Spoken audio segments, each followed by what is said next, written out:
Hi guys, as some of you may know, I am starting a nail channel and this is actually my first video, so welcome. I'm so glad you guys are here with me. Oh my god, I'm gonna cry. Okay, anyways, so this is, I first want to give a disclaimer. I am not a professional whatsoever. I just,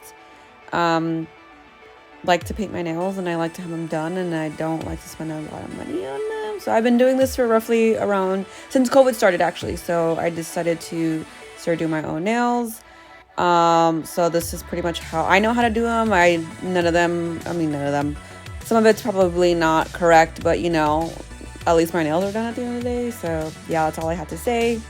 But anyways, on to reshaping the nail, or I guess shaping the nail, or whatever you want to call it, the extension.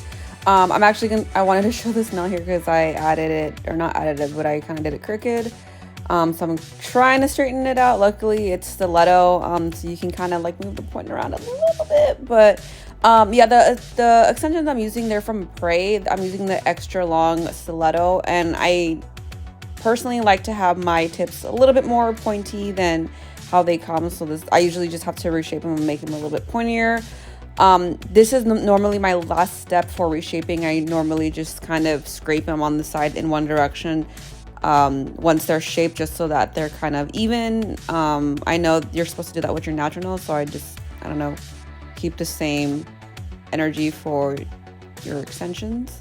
So my right hand is done. Since I am right-handed, my right hand holds a little bit more strength than my left hand, obviously. So my left hand, for whatever reason, my pinky and my ring finger, I don't know, they're very delicate, and sometimes it can hurt when I file them. So I just wanted to show you guys like how I position my hands or my fingers, just because, like I said, they feel a little bit delicate and feel like they're gonna break off, even though they're probably not going to. But sometimes I have to, hold my fingers like weirdly. So this is how I hold them. But pretty much that's how I shape them, and as you can see, yeah, I'm not really good at it sometimes. Also, with filing with my right hand is obviously easier because I am right-handed. Satisfied with my shaping, on to prepping of the nail, or I guess I decided to, I don't know, go back in. Okay, yeah. So this is my finished nail look. They're a lot more pointier and a lot more sharp. Yes, it does hurt sometimes, but this is how I personally like them. So on to paintings of the nails.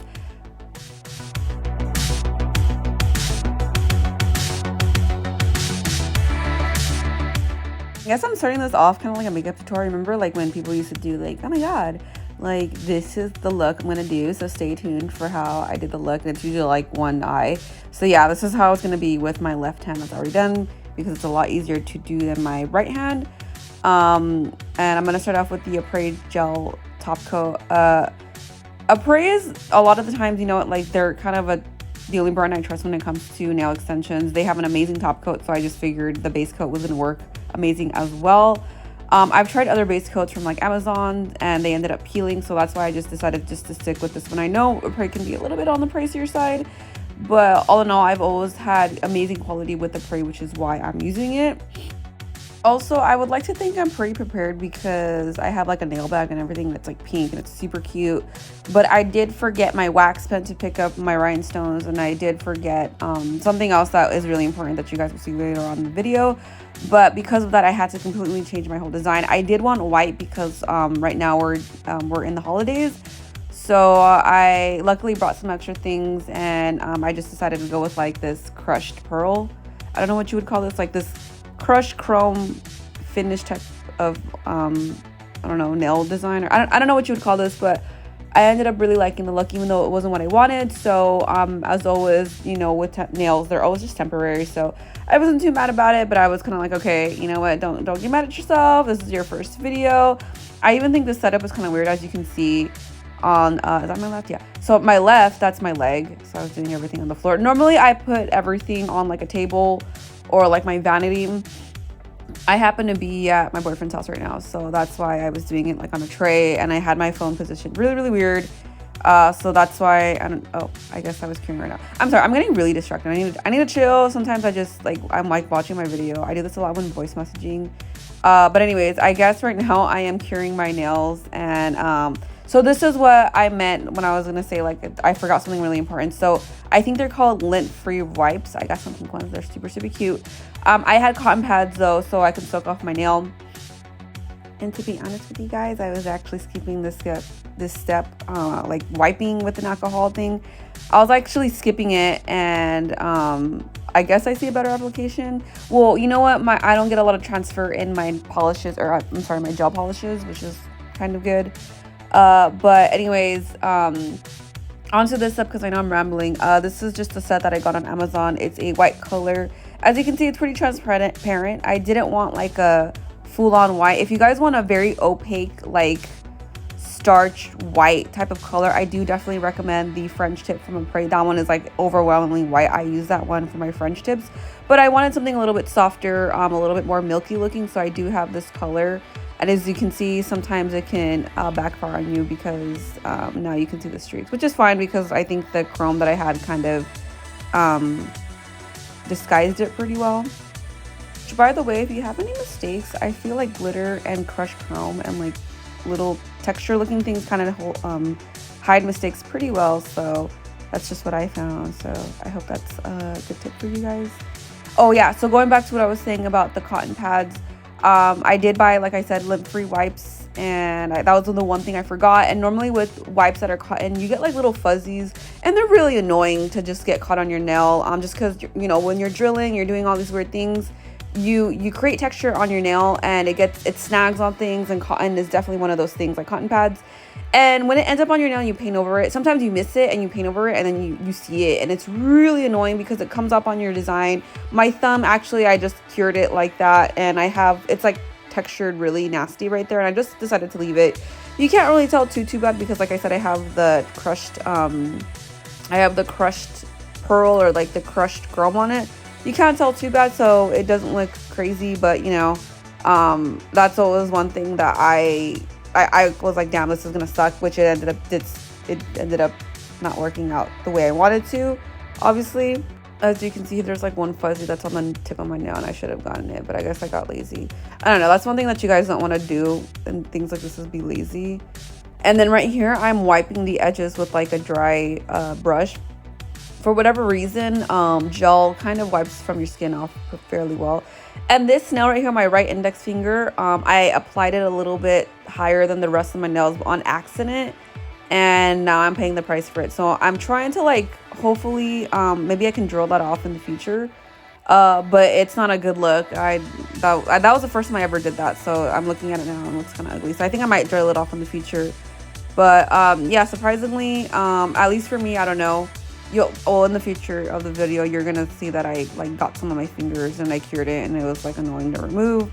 But for the edges of the nails, I usually just get a dry brush and just clean it, and it cleans off pretty well. So this is the crushed chrome that I received and that I was using. I really like the finish of this. I love the look when it comes to like pale colors like this white that I have. I noticed too that the chunkier pieces, they come off a lot more glass looking, and like almost like broken glass, which is I noticed that on my left hand I had like thinner, not as chunkier pieces. So it doesn't look too crazy. I'm not too, sometimes I don't get like, I don't know, too mad about things looking uneven, even though I love everything to look symmetrical.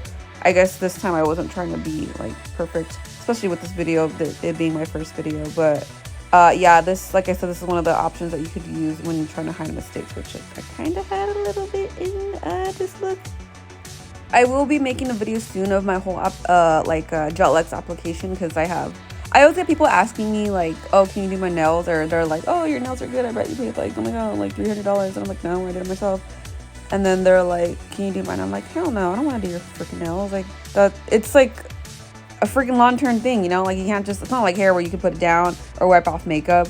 So you know, I usually tell people like no, but you know, I am more than happy to like help teach people how to do their nails, because to be quite honest with you guys, like I'm not really good at a lot of things. I'm good at makeup. I did makeup, or I've done makeup for like freaking more than like 10 years. And I worked for MAC, and I worked for different companies. So I'm good at that. But when it comes to things like this that are like long lasting, like for instance hair, like when you're dyeing hair, I'm not the best at that. So if I could do this, anybody can freaking do this. As long as you have the patience, you could definitely do this. I love empowering people to do their own nails because it is expensive.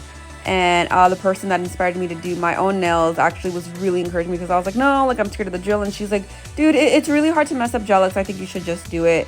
And luckily I took the leap, and I was, it was during quarantine. So I was like, if they end up ugly, it's not a big deal. And now 2 years later, I'm doing it. Oh yeah, by the way, even though my nails are cured already from the paint, I do like to not wipe them, but I do like to cure them even after I apply glitter or powder. Just because I find that if I don't do that, and I apply a top coat, it will end up in my top coat. So that's why I just play it safe and I cure everything even after it's supposed to be stuck. And this is just me wiping everything off. Did I apply a top coat? I can't. Oh no, I haven't applied a top coat yet, so I will right now. But this is pretty much how it looks like, the finished look. Oh yeah, please don't judge my top coat. Please don't judge a lot of things, okay? These are all my personal things. I would keep them cleaner if I was doing, applications on other people, but I'm not. So maybe I'll just clean this. But yeah, like normal people don't see this on a normal basis, so that's why some of my things are messy. Like my lamp is like super gross, as you can tell. I also want to include here that I cure by thumb usually by itself because my lamp is only one direction. It only cures from the top. Rather than curing from all the way around and having like a mirror in the bottom just so that it gets all the directions of the nails. If I don't do that, and this is the tip that I've learned, if you don't do that, the end, like the bottom of your thumb won't cure. So then you'll get like this weird, ugly, bumpy looking texture on it. It's not cute. So make sure that if you have a one direction lamp that you are curing your thumb by itself and then curing the rest of your nails by themselves as well. Also, I know this is like not really what you're supposed to do, but I normally have a shirt, like this really dirty, ugly shirt that I have, and I normally put that down on my desk or my vanity, I should say, my vanity or like whatever I'm doing, or I'll put down a paper. I used to do gel X on the floor like this when I first started, and yeah, I got a lot of things stuck in my nails, like from the carpet and stuff. So I do recommend having something down, maybe even like a dust. I don't know what they call it, but it's like a dust fan. I need to probably get one of those just because when you drill off your nails, you do get a lot of like dust from drilling. Since gel X takes me a really, really long time, I normally don't get to take my photos the day of because it's pretty dark outside, and I like to take my photos against like grass and the sun because it looks really cool, or I think it looks really pretty. So normally I take them the day after. So you're gonna see in this video, well, not this video, but in this recording, you're probably just gonna see what it looks like after I am done fully with like the flashlight, not the flashlight, but the flashlight I have on my phone. So I am going to try, if I can, I'm pretty sure I can. I'm gonna try to add like what the finish is like in the sun and everything like that. But this is the finished look. So I really hope you guys enjoyed my first video. I know I probably had like a few mess ups, but other than that, I think I did okay. You know what I mean? So yeah, I should have a video every month for the most part, so stay tuned for that. And please also consider subscribing as well with that notification.